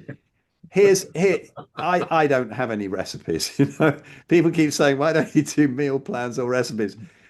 Yeah, I get some meat and I cook it and I eat it and I put some salt on it. It's like no, for me it's real easy. I don't have any recipes. However, if you want a recipe book and you want to get creative while within the PKD thing, uh, please get the Paleo Medicina cookbook. It's fantastic. Somebody bought it for me. I wouldn't even have bought it myself, but somebody bought it for me as a thank you when I did a consult like locally, and a friend came around and bought it for me. It's fantastic. It's now what's it called? The PKD cookbook, and it's PKD cookbook. Okay. and it oh God, it's come up with that. It's come up with if you put PKD in it, it always comes up with polycystic kidney disease. Okay, so it's by Natalie Daniels. Natalie's great.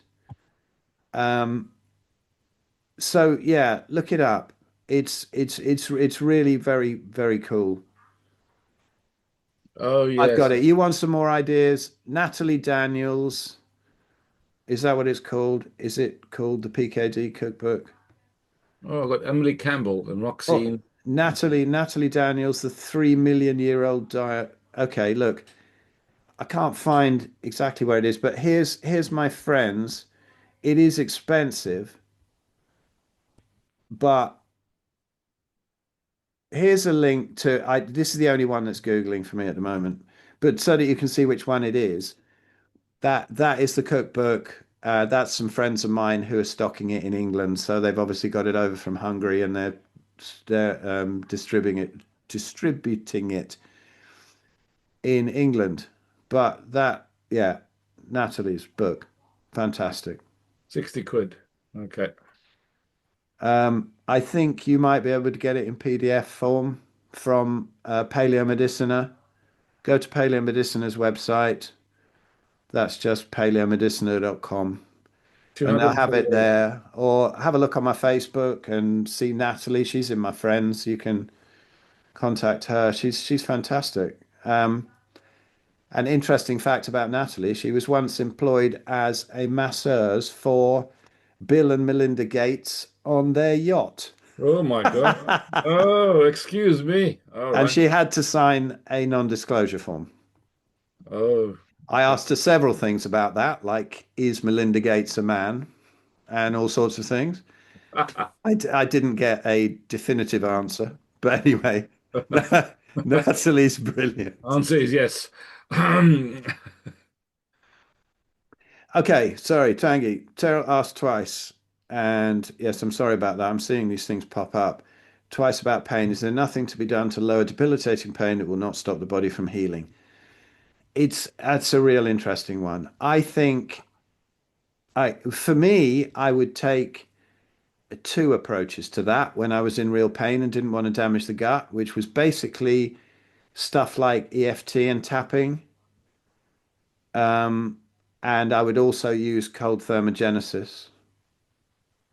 So that can, I think, um, safely stop the pain. Just like when you sprain a wrist or something and you put some ice on it or an ankle. Okay. So like Yeah, a cold shower or absolute or cold immersion? Will a cold shower? either. I find cold showers much worse than cold baths. That's what I've But heard. yeah, but I would just jump in a cold bath. Okay. Yeah, Thank yeah. you. Now Tangi's got his hand up. Tangy. Well, because I was curious about Terrell's question, and she kind of asked twice, and I know it can be very tough when you're in pain, and this is actually probably why all of us are here with you today, is we want to avoid the pain. The pain I is the know. problem, I and know. I've been in a lot of pain the past month and a half, just experimenting and doing small micro adjustments. And I found out that one thing that really works, Terrell, I don't know if you have one, but hot water and just, or cold or hot, wherever you have the pain, and Hot you just, hot for pain, cold for inflammation. that's it. That's it. And and it's kind of, it's kind of stupid because you think it's that easy, but I've went out of really, really, really, not fun pain, especially when you're alone and stuck in your bed in the middle of the night and it's going to last for another 10 or 15 hours and you have nothing to do but just take it because you have no medicine. I mean, I don't have any medicine, so I just have to take it. I found out that just hot water on my stomach or on my inflammation or whatever, or cold, depending on, and it works. So Yeah. this could be a tip that could help Terrell eventually. I found out that it was pretty cool. For me, it was pretty cool. Yeah, Thank yeah. you. Thank you. And I think Franca made a good point about some cannabis can be very useful for pain. And if you don't want to damage the gut, maybe just smoke some in a pipe. It's we have endocannabinoid receptors. It's probably one of the plants that really tallies with us, just like I think, I've been experimenting quite a bit with psilocybin recently, and I hadn't done that for 43 years. And I think that it can be very useful at times. Certain plants or fungi can be.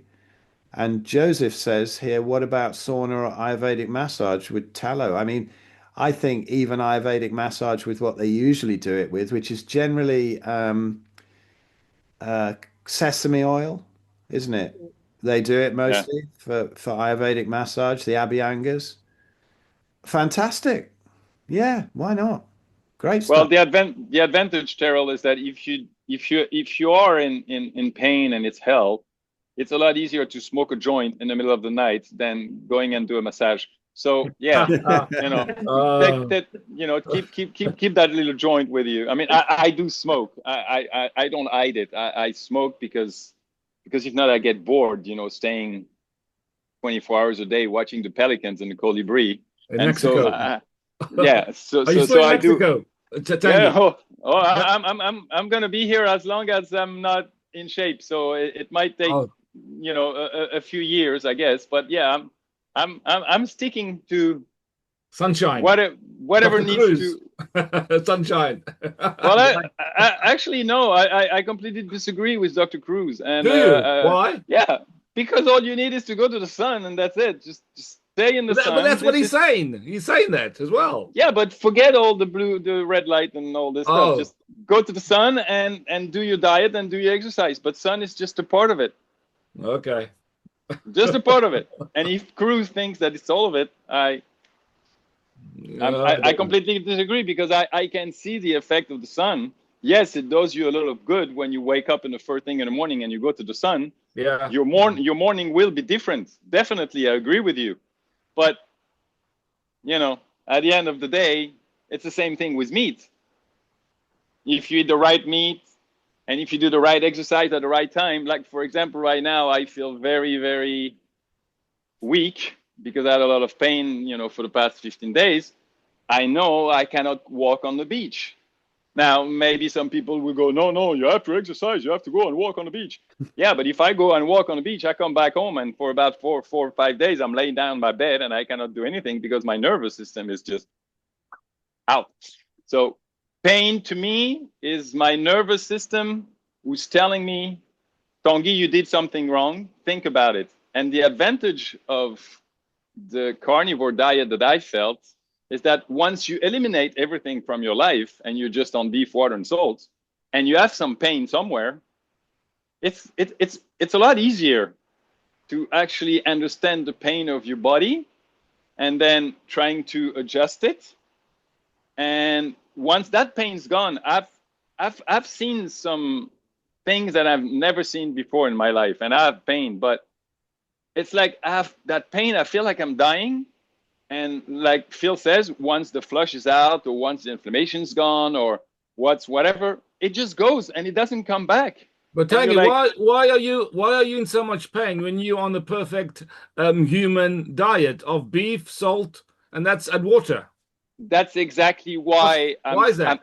That's because I'm sick, and that's because all of us are on this Substack right now called because we're sick. We're not normal. We don't have a stable, normal, like Dr. Shafi kind of body. So no, we cannot, like take off our shirts whenever we want to and say, hey, everything is fine. Eat beef, like water, and salt. Okay.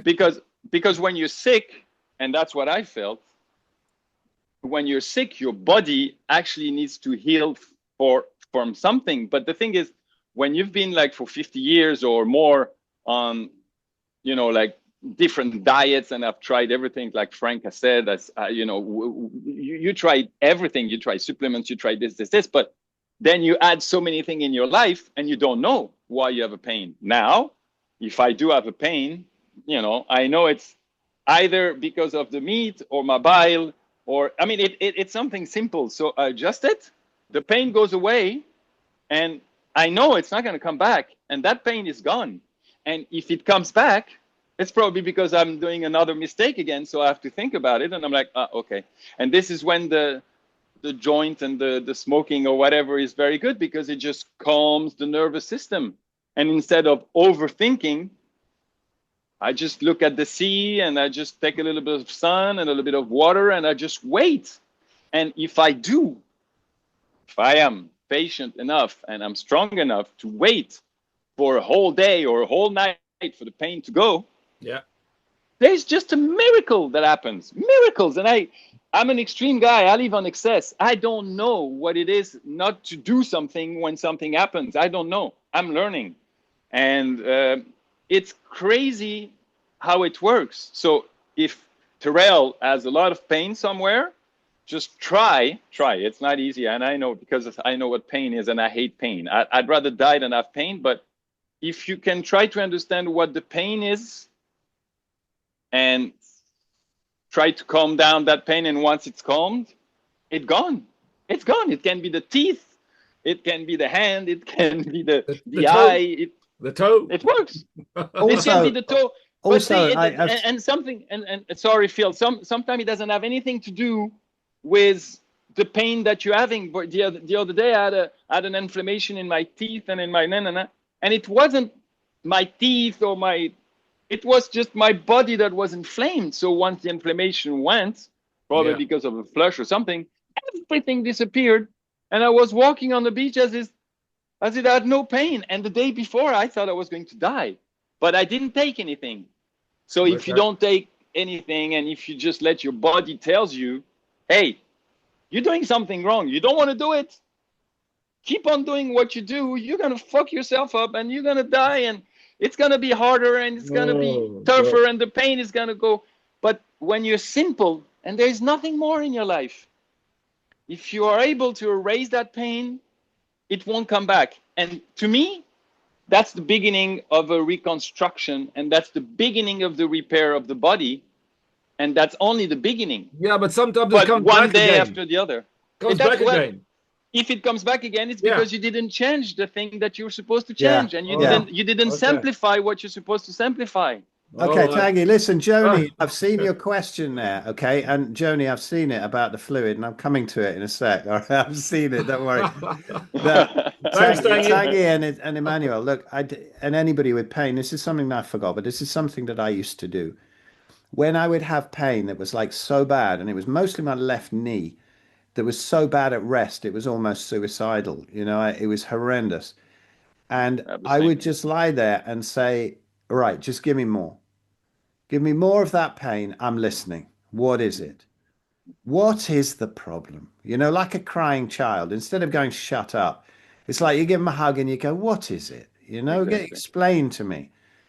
And I would get a bliss feeling in the knee, almost sort of orgasmic feeling in the knee, as almost the body is going, oh my God, you're listening.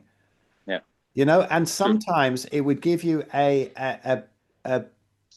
an idea of why it was in that particular place, which also you can get from various books like, you know, The Secret Language of Your Body by Ina Seagal, and see where the pain goes to, connected to various emotional issues, why it's in one knee and not the other, why it's in your elbow and not your ankle, or blah blah. But this is what I used to do, and I definitely did it. But I didn't get all of these things in place at once, so I had damage in my knee. But if you get all of these things in place at once, it can just blow it right. I've done it completely out of some joints where I got it right in time and with no damage whatsoever. And Joni, you say, quick question about excess fluid in the joints for inflammation. Tell me exactly what the question is about the excess fluid. Yeah, my question is more just along the lines of, because I've had it in the past where my knee has just kind of blown up similar with fluid. Luckily, not really pain, just a ton of fluid. And at least at that point, I just would go, into my doctor and have it drained and everything. But now that I'm doing this diet, if, I'm just thinking like if things like that happen, is there ever a point where the body can't clear, like there's just too much excess fluid for it to clear out on its own, where you'd need to go into a doctor and get it aspirated, get some of that fluid removed? Or is it, just something you just kind of ride out and let the body go take it down as it needs to? I've only had it taken out once, which is the first time I went in for some kind of diagnosis, and the guy pulled a load out of my left knee. And then another rheumatologist who was an absolute idiot dug around in there, smashed the needle into my kneecap, wouldn't listen to me of where to actually put it in. He didn't even seem to know where the synovium was, so he failed to get any out. Now, over the years, it's gone up and down, the various types of, periods of when I had inflammation. Now, the biggest my knee has ever been was 2022, where it all went wrong again. I had a huge oxalate dump. I don't know what it happened exactly. Lost 45 pounds. It was worse than back in 2010.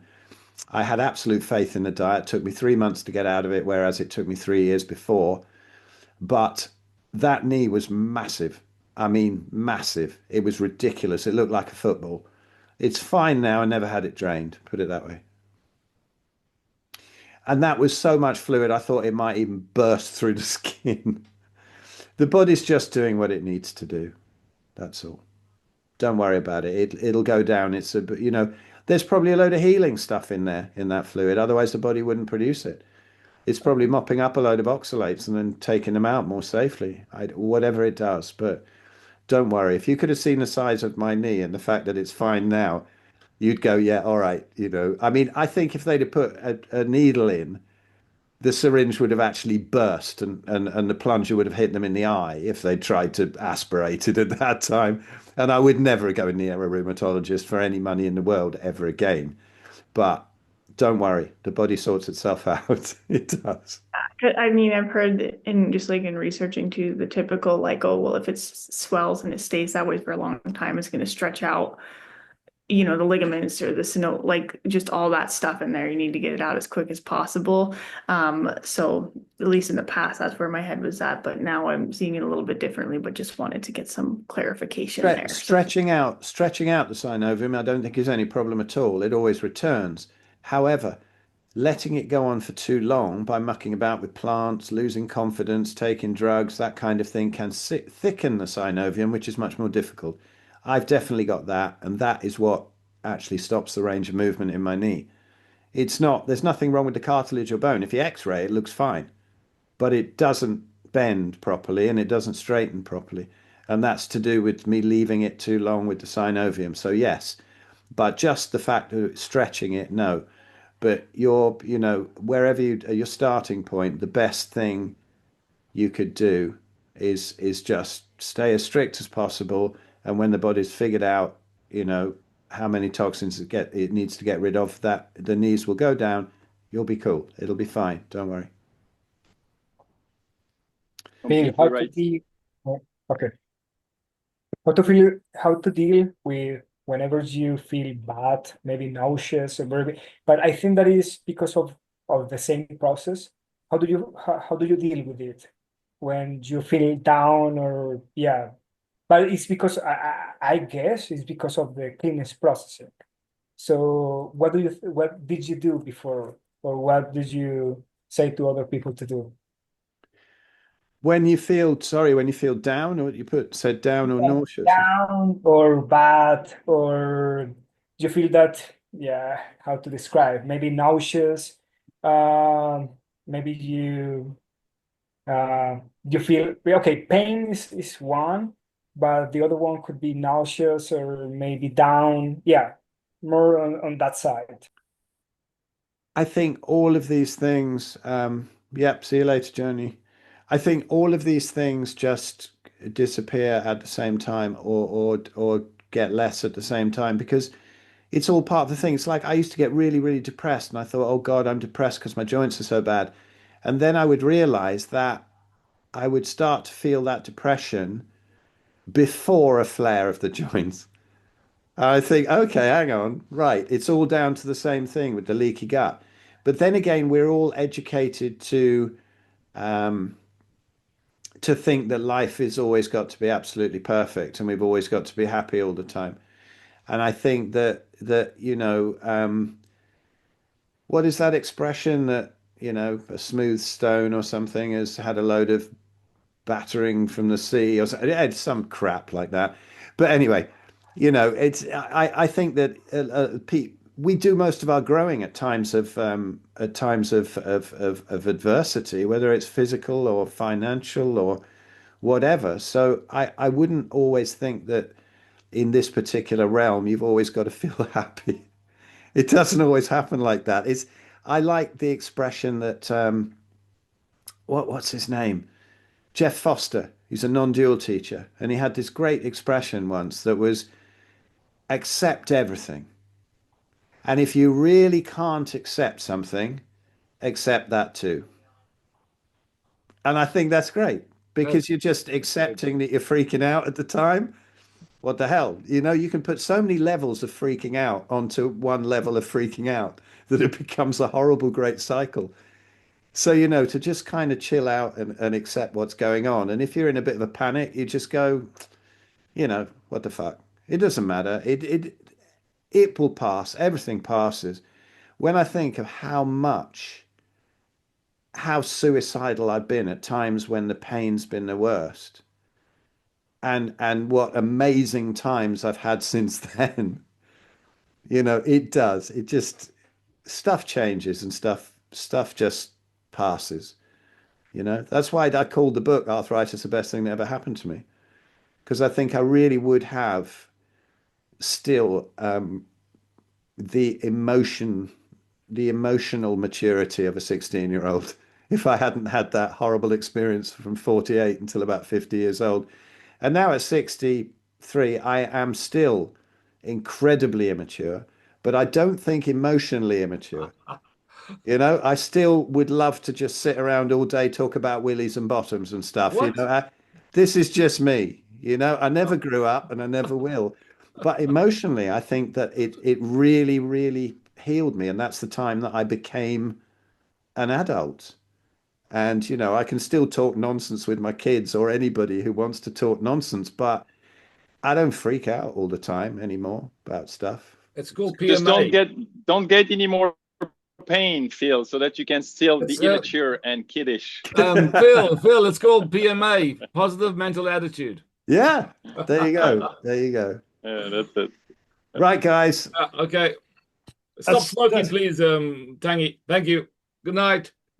Carry on. Have a spliff for me, Tangy. No, don't. Stop smoking. Good stuff. I will. Don't worry, I will. Later on, I will. I mean, I'm bored, so I will. Oh, God.